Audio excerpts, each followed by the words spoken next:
Meu pequeno gafanhoto. Como vocês estão? Que bom que estão bem. Eu também estou bem na paz, tranquilidade e suavidade. Pessoal, deixa eu fazer uma pequena correção aqui. Eu me atentei que na aula de semana passada, os primeiros minutos ficaram com um chiado, tá? Eu já corrigi isso, acho que na metade da aula vocês já perceberam que o chiado some. E quando a gente grava a aula no computador, no notebook, com o microfone plugado, tá? Não pode estar conectado se não dá essa interferência. Então eu lembrei, quando eu vi, eu tirei, dei aquela disfarçada, mas ficou um chiado, então peço desculpas. Esse chiado eu já estou corrigindo na aula de hoje, tá? Pessoal, lembrando que eu sempre gravo 2 aulas seguidas, tá? Então é o mesmo sistema do barulho, mesmo ambiente, de chuva e tudo mais. Eu peço desculpas, tá? Mas eu não tenho muito... Infelizmente tem que ser hoje, não tem outro momento para fazer a gravação dessas aulas. Tá? Beleza? Tranquilos? Então tá bom. Então, pessoal, vamos firme aqui, vamos continuar na nossa aula. Hoje nós vamos falar sobre agricultura familiar tradicional itinerante, tá? Nós vamos ver isso aqui na página de número, misericórdia, página 85, tá? Então abram lá na página 85 que nós vamos continuar a ver a forma de agricultura familiar tradicional, que é a que nós chamamos de itinerante. Então, nós vimos, de uma maneira geral, agricultura familiar, o que é agricultura familiar, e agora nós vamos ver a forma de agricultura familiar tradicional, itinerante. Tem conceitos e tem definições diferentes, é o que nós vamos estudar a partir de agora. Beleza? Meu pequeno gafanhoto. Aqui é Lucas Tagliari, e eu estou aqui para mais uma aula de geografia sobre agricultura familiar tradicional itinerante com o 6º ano A do curso e colégio integral Marechal. Vamos lá. Primeira coisa. O que é agricultura familiar itinerante? Pessoal, vamos falar da definição do conceito. Tá? Perdão. Vamos falar sobre a primeira coisa, que é a agricultura familiar tradicional itinerante, que ela migra de um lugar para o outro. Qual que é a definição de migrar? Eu estou aqui, eu moro em Marechal Cândido Rondon, de repente eu preciso trabalhar em Tocantins, Palmas, Tocantins. Eu estou migrando. Eu tenho um motivo para migrar. Aqui é a mesma coisa. Então eu tenho que entender que esses caras, eles migravam, dependendo, ou por algum motivo muito específico. Tá? Ela é utilizada pelos indígenas brasileiros e por povos mais tradicionais aqui do Brasil. Então ela é um sistema que não é tão utilizado mais. São poucas as pessoas aqui no Brasil que utilizam essa forma de agricultura itinerante. O que é a agricultura, então, itinerante de uma maneira geral? É isso aqui, ó. Loft. Primeiramente, eu venho... Tá vendo aqui embaixo? Então tá bom. Eu venho... O índio, tá vendo o índio aqui? Tá? Eu quero que vocês vão entendendo junto comigo. Ó, o indinho aqui. Ele vem e corta um pedaço da mata. Tá? Ele chegou ali, cortou, resolveu cortar um pedaço da mata, da árvore. Cortou, tal. Segundo momento, ele foi lá e colocou fogo. Ele queimou tudo e ele entendeu que ao queimar tudo, aquela região, aquela parte, o que aconteceu com o solo? Ele está achando que o solo ficará mais o quê? Ficará mais fértil. Depois que ele fez esse preparo, depois que ele queimou tudo, ele vai lá e prepara o solo para a produção do alimento. Tá bom. Mas por que ele migra, então? Qual o motivo dele migrar? Ele vai migrar, meus pequenos trocinhos, pequenos gafanhotos. Ele vai fazer essa migração porque, de repente, o solo não produz mais. O solo não produz tanto como produziu uma vez. Aí chega uma hora que o solo está tão infértil e tão pobre que ele sai dali e vai mudar em outro lugar. Então essa é a característica, quando eu estou falando da agricultura itinerante, que ela pode ser chamada também de coivara. Tá? Então ela pode ser chamada também de coivara ou itinerante. Beleza? A técnica que se utiliza para fazer a queimada e tudo mais é a que nós chamamos de coivara.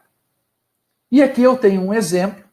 Ó, se vocês vierem aqui comigo, acompanhem os bons, aqui do ladinho, tá? Esse é um exemplo. Eu fui lá, derrubei a mata, taquei fogo em tudo, e eu já começo a fazer a produção de alguma coisa. Aqui provavelmente deve ser eles ainda estão plantando alguma coisa específica, uma mandioca, uma raiz, alguma coisa nesse sentido, mas eles vão fazer o cultivo, eles vão fazer a produção, justamente por quê? Tá? Eles vão fazer essa produção porque eles acham que é a melhor forma. Então é uma técnica que eles conhecem, que eles utilizam. Depois a gente entende por estudos e tudo mais que não é uma melhor técnica para utilização, porque o solo fica muito infértil, mas aí é um outro departamento, é uma outra discussão. Aí eu tenho uma outra forma de agricultura tradicional, que é a que nós chamamos de rotação de culturas. Meu Deus, o que é a rotação de culturas? Tá? Vamos entender, vamos por partes. Meu pequeno gafanhoto. É o seguinte, eu produzo trigo. Tá? Eu produzo trigo. Vamos fazer o seguinte, eu vou desenhar aqui porque eu gosto de desenhar. Quer ver? Ó, prestem atenção aqui comigo. Aqui é o ano de 2019. No ano de 2019, eu produzi assim, ó. Dividi a minha área em 3. Eu produzi A, B, e aqui eu não produzi N, eu produzi nada. Eu deixei o solo descansar. No ano de 2020, eu vou fazer isso aqui, ó. Ó, presta atenção aqui. No ano de 2020, eu vou produzir aqui o B, aqui o A e aqui nada. No ano de 2021, eu vou fazer o seguinte. Aqui eu vou produzir A, aqui eu não tenho que produzir, eu tenho que produzir N, só um pouquinho, vamos melhorar essa letra aí, porque tá de cagar também, né? Tá muito complicada essa letra aqui, feia, que dói. E eu produzo A aqui eu tenho que colocar o N, que eu não vou produzir nada, e aqui o B. Isso se chama rotação de culturas. Por que a rotação de cultura? Deixa eu explicar. A cultura A, ela retira um tipo de nutrientes do solo, o chamado nitrogênio. Se eu plantar 2019, 2020, 2021, em 2021 já não produz absolutamente nada porque eu não tenho mais o nitrogênio. A soja gosta muito de nitrogênio. Então eu preciso fazer essa rotação de culturas. Por quê? Porque a cultura B, ela não gosta de nitrogênio. Então no ano de 2020 o nitrogênio vai sendo reposto, em 2021 o solo vai descansar e no ano de 2022 eu volto a produzir isso aqui, ó. Então em 2019 e 2022 eu produzo a mesma coisa. Então esse é o sistema que eu chamo de rotação de culturas, tá? Que é o mesmo exemplo que vai estar no livro de vocês lá, que eu vou colocar aqui agora. Ó, primeiro ano, cultivo de trigo, A, B e C, observem aqui. Tá? Então no primeiro ano eu tenho A, trigo, B, milho e C, eu não produzo nada. No segundo ano, observem aqui comigo, tá? Que A, o solo está descansando, B, eu estou produzindo trigo, e C, eu estou produzindo o milho. Lembra onde a terra estava descansando, agora eu tenho produção, lembra onde ela estava trabalhando? E em 2000 e no terceiro ano, ela descansou. Então, primeiro foi C que descansou, ó, então C descansou no primeiro ano, no segundo ano foi A que descansou, e no terceiro ano foi B que descansou. Ou seja, o solo, a terra, precisa desse descanso para os nutrientes não serem retirados de toda uma forma e eu acabar gastando muito mais para repor esses nutrientes e, por uma consequência muito maior, eu não conseguir produzir a mesma coisa. Por isso, eu faço um sistema chamado rotação de culturas. Essa é a importância e esse é o fundamental quando eu estou falando do sistema de rotação de culturas. E um exemplo clássico do sistema da agricultura familiar é esse aqui, ó. Isso aqui, não sei nem onde eu fico, tô muito emocionado. Ah, já sei onde eu vou ficar. Eu vou ficar aqui no lado, vou pular no açude, quer ver, ó? Nadei, né? Então, ó, vamos voltar aqui à realidade desse mundo de Deus. Pessoal, eu tenho um exemplo de uma propriedade de agricultura familiar. Eu tenho o quê? A casa da fazenda onde as pessoas moram. eu tenho depósito de cereais, eu tenho galinheiro, eu tenho cocheira de gado, eu tenho arroz, eu produzo cana-de-açúcar, produzo peixe, produzo banana, capim para o gado, horticultura. Ou seja, eu quero que vocês observem que nesse esquema aqui, eu produzo tudo.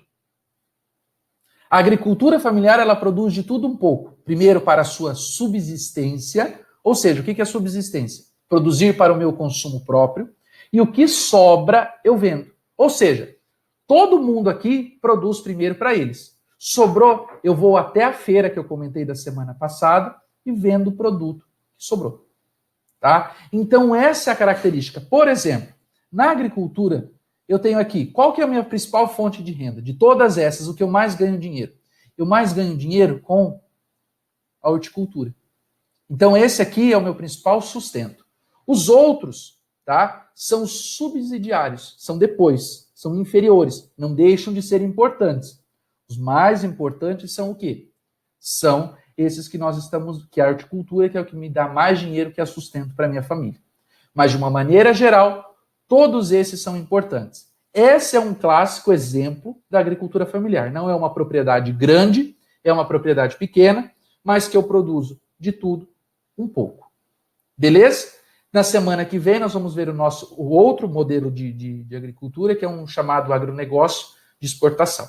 Beleza, meus pequenos gafanhotos? Abraço, boa semana, se cuidem, fiquem todos bem. Tchau.